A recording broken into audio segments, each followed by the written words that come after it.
Hello, welcome to the Word Cafe podcast.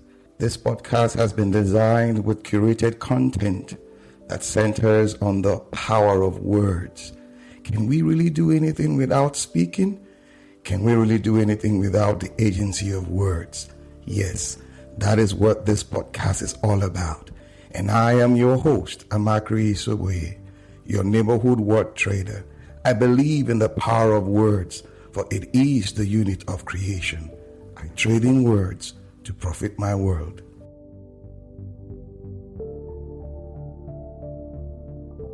Hi. Okay, how do I begin this thought? Not to get it confused. Life is such a beautiful thing.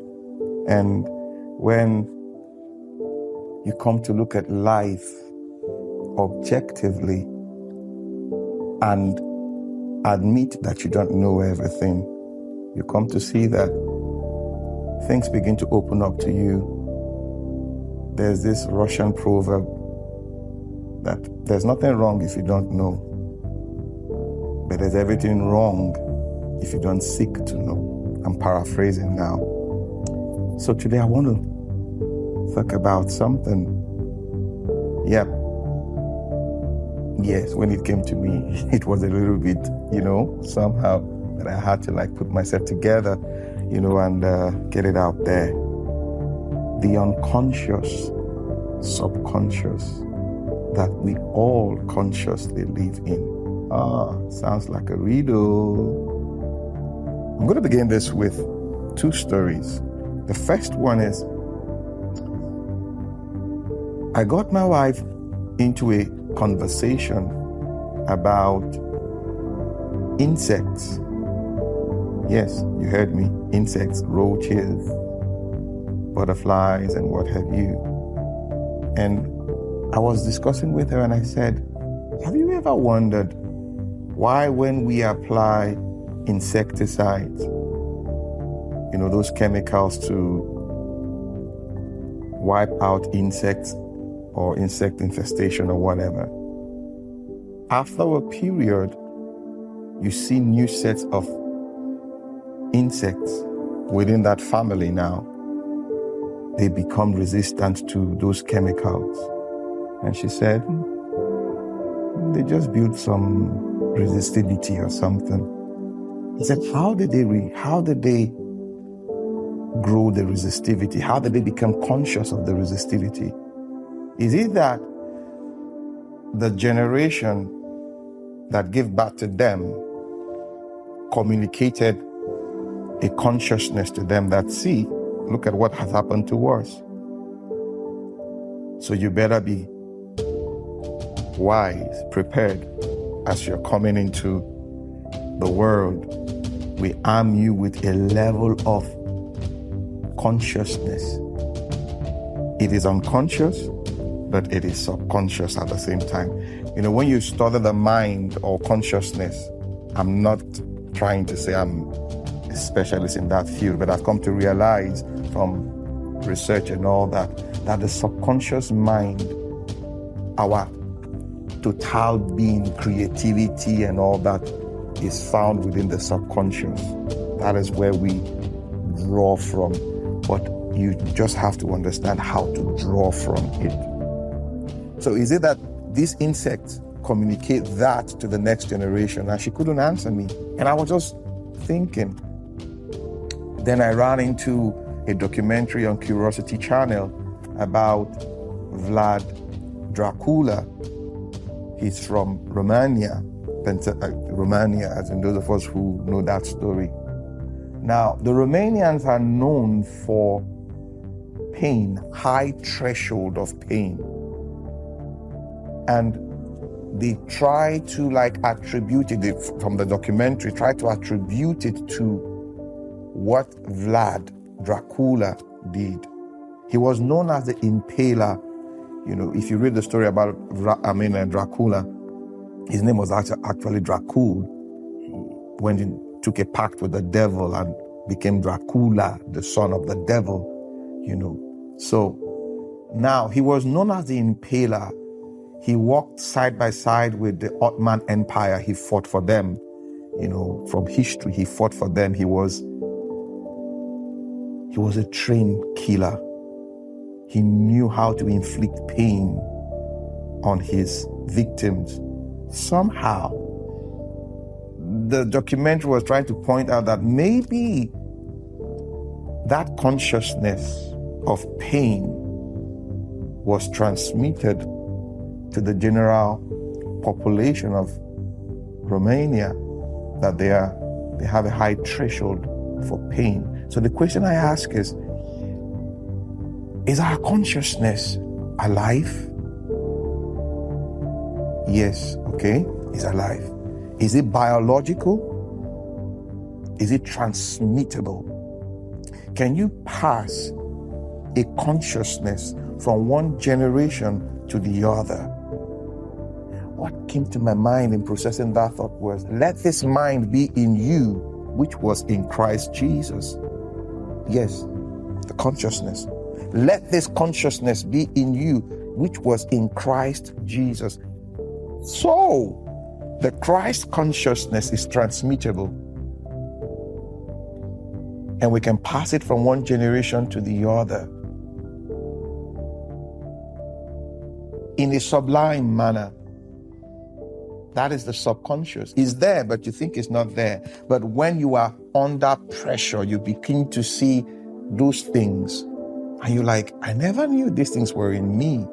But how do we harness the potential of our subconsciousness, which is unconscious to us, and we are consciously living it? Did I confuse you there? I don't think so. I know you got it. So the other day I was discussing with a friend. I'm a Nigerian. I will always use my country as an example, as in to buttress some of my thoughts. So she said she lives in this estate, and the children were playing soccer on the street, which is normal for children if you don't give them a playground or something. And we know the potential danger in that. An oncoming vehicle can run into them, or they might kick the football and it goes into somebody's windshield or something. So she now came up with an idea. The facility does not have a good mapped out playground, so she had to come up with something, and then spoke to one or two people and all that. So she pushed them to the field and they started playing games, right? Football games and all that. So the whole community, they were so happy, our children and all that. But you know what? We have Christians who live in that community and Muslims who live in that community. And she realized something, that when she came up with the tournament, that the children, yes, children, we will call it tabular rasa, but it's not true. Children who don't know nothing. But she just realized the Muslim children were coming together to play, to form a team. The Christian children were also like that. There's this kind of unspoken and unwritten discrimination being passed on. So she tried to cuddle it. I said, what's happening? Why? She mixed it up again, no, I'm going to mix it, everybody peek. But somehow it boiled back to that same scenario. And I asked her, how did the children come to know hate? How did they come to know discrimination? They were taught. It was passed down to them via either verbal communication or non-verbal cue, body language, and the children pick it up. Man is a spirit who dwells in a body and has a soul. There are certain things we emote, we give off unconsciously. It is from our subconscious, and ultimately it becomes the consciousness that rules all of us. So I asked myself, how do we harness our consciousness? There are certain consciousnesses, let me use that word, I don't know if it's correct for the purpose of discussion. It should be that are lying fallow and dormant, good ones that we need to pick from. Like somebody would say, the brain of Albert Einstein was preserved. I use a word, I'll be careful there. The brain of Albert Einstein, the brain of Isaac Newton. And I asked, why are you preserving it? Oh, these brains were geniuses and all that. Excuse me, they only got into the consciousness that was subconscious and unconscious, and they activated it. So if we can harness our subconscious in our unconscious and become conscious of it, I think we'll do a lot with it. And again, transmit it from one generation to the other. Transmit good, transmit intelligence, transmit love, transmit faith. Yes, from one generation to the other. So it is our responsibility. It is our responsibility. Those things we are doing, that thing you sit down in your comfort zone or your corner, as you may call it, the thought you are processing, you want to execute it. Mind you, everybody who is within your sphere of influence would receive that thing you're doing unconsciously. That's why you see that the earth has how many billions of people, but you come to see that you call that mindset an American mindset, an Italian mindset, a Nigerian mindset. How? Why? It is a consciousness that they have over time built. So, and they transmit it from one generation to the other. And it becomes a pride for them to preserve, as they call it, our culture. They come to think of it, the culture of humanity. Who knows the culture of humanity? I think the culture of humanity is expressed in love. We might be different. We might process information differently. But the ultimate goal for processing that information is to live, and to live fulfilled and happy. Yes, it's one of those my thoughts. Crazy, right? But that is how it comes to me, and I just love to share it with us. The unconscious, subconscious that we are all consciously living in. Check yourself. My name is Amakri Subwe, and I just want to share this with you. All right then, till I come your way again, harness that consciousness. Thank you. Oh yeah, beautiful. Before we sign off, I just want to encourage you. Yeah, it's been a wonderful time. And also I'd like to hear from you, your feedback. You know, you've been listening to the Word Cafe podcast. I would love to hear from you, the feedback.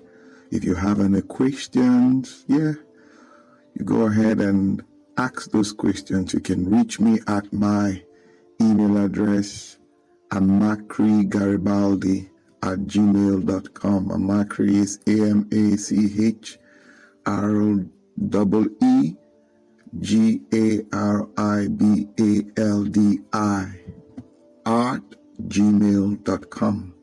Yeah, and we'll get back. You know how we do it on the show. Thank you. Awesome time it has been with you on the Word Cafe podcast today. Thank you for being there.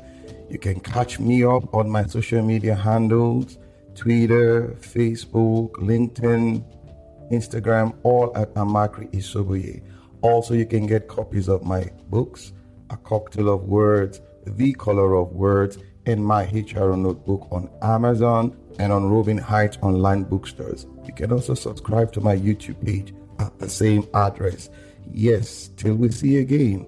Bye for now.